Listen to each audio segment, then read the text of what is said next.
Hello guys, good morning. Ayan, magluluto ako ngayon ng ginatang kalabasa at sitaw na may malalaking hipon mga idol para sa pananghalian. Sana okay. Gulay muna tayo ngayon mga idol at seafood. Yan. Yan mga idol. Yan mga idol, ginagayat yan ni Darling. Ayan nga pala. Ano kayo mag-vlog dalawa? Chef. Ayan. Suspect. Ano ba? Suspect. Ay, nakain.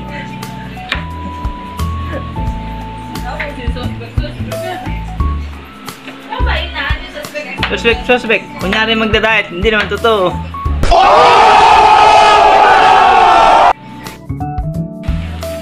Yan, unang gagawin natin mga idol, gisa-gisa muna ng bawang. Nice! Yan, ilagay na rin natin ang sibuyas. Simplihan na lang natin ang mga ricado dahil medyo mahal mga idol.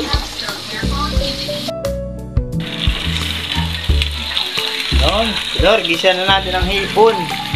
Wow! Yan pala ating pampalasa rin mga idol, hipon na malalaki. Wow, sa atin, sa isla mga idol ay maliliit ang hipon.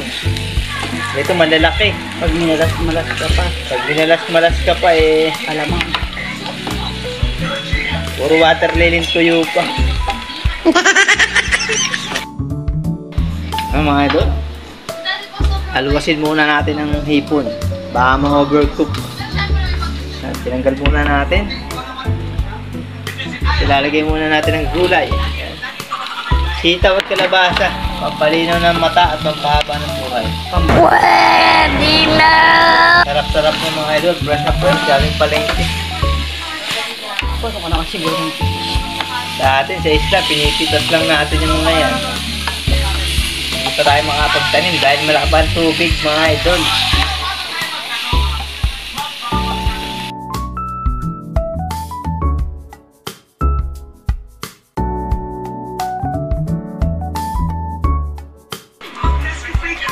Yan, nilagay na lang natin ang gata. Hintay lang natin kumulong maigi. Mga idol. Wow! Gata, ang paggata. Yan mga idol, pagkakulo ay nilagay na rin natin ang hipon mga idol. Yan. Tama na mga idol. Pwede nang kumain. Napakasarap. Tikiman. Magaling kang kupal ka. Yan mga idol, kain na na. Eating time. Ulam, eating time na. Upo ka ba eh? Abay mo lang. Kunin mo yung upo sa banyo mo eh. Lumapat ka na.